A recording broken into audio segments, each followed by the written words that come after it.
এই মুহূর্তে পৃথিবীর কোথাও একজন মানুষ চুপচাপ বসে আছে। তার সামনে হয়তো এক কাপ চা, হয়তো একটি বই, হয়তো একটি মোবাইল ফোন।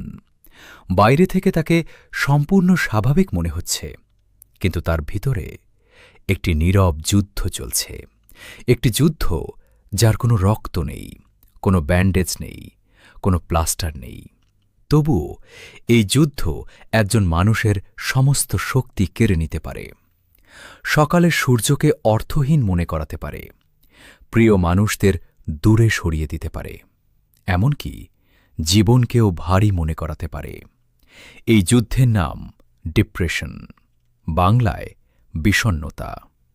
কিন্তু প্রশ্ন হল, ডিপ্রেশন কি শুধু মন খারাপ, নাকি এর চেয়েও অনেক বেশি কিছু? চলুন একজন মানুষের গল্প কল্পনা করি।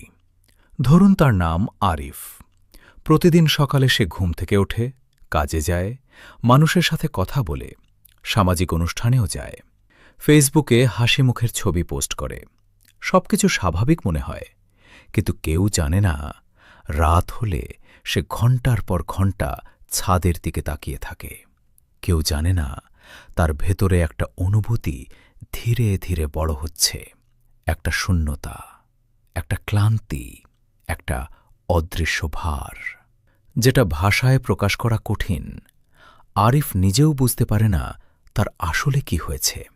সে শুধু অনুভব করে জীবন আগের মতো আর ভালো লাগছে না। এখানেই সবচেয়ে বড় ভুল ধারণাটি শুরু হয়। অনেক মানুষ মনে করেন ডিপ্রেশন মানে শুধু মন খারাপ, কিন্তু সাইকায়াট্রির ভাষায় ডিপ্রেশন শুধুমাত্র স্যাডনেস নয়। দুঃখ একটি ইমোশন, কিন্তু ডিপ্রেশন একটি ইলনেস। দুঃখ সাধারণত কোনো ঘটনার কারণে হয়।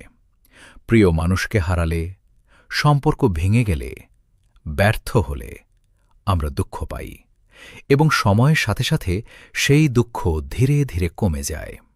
কিন্তু ডিপ্রেশন ভিন্ন। এখানে মানুষ শুধু দুঃখ অনুভব করে না, অনেক সময় সে কিছুই অনুভব করতে পারে না। অনেক রোগী একটি কথাই বলেন, ডাক্তারবাবু, আমি কাঁদতেও পারছি না, আনন্দও পাচ্ছি না, মনে হচ্ছে ভিতরটা ফাঁকা হয়ে গেছে। এই এমটিনেস অর্থাৎ শূন্যতার অনুভূতি ডিপ্রেশনের সবচেয়ে কষ্টদায়ক দিকগুলোর একটি। এখন প্রশ্ন হল, ডিপ্রেশন কি শুধুই মনের ব্যাপার, নাকি মস্তিষ্কেরও? বিজ্ঞান আমাদের বলে দুটোই।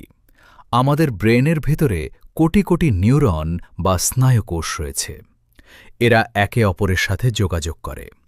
এই যোগাযোগের জন্য কিছু রাসায়নিক পদার্থ ব্যবহার করা হয়, যেমন সেরোটোনিন, নোরেপিনেফ্রিন, ডোপামিন। এগুলো ইমোশন, মোটিভেশন, প্লেজার, স্লিপ এবং এনার্জির সাথে জড়িত।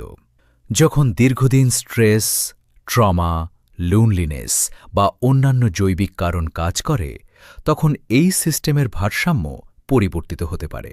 ফলে একজন মানুষ ধীরে ধীরে আনন্দ অনুভব করার ক্ষমতা হারাতে শুরু করতে পারে, কাজ করার ইচ্ছা কমে যেতে পারে, আশা হারিয়ে ফেলতে পারে। এ কারণেই ডিপ্রেশন কোনো ক্যারেক্টার উইকনেস নয়। এটি শুধু ইচ্ছাশক্তির অভাবও নয়, এটি ব্রেইন, ইমোশন এবং লাইফ এক্সপেরিয়েন্সের জটিল সম্পর্কের ফল। ডিপ্রেশনের সবচেয়ে বিপজ্জনক দিক হল, এটি সবসময় বাইরে থেকে দেখা যায় না।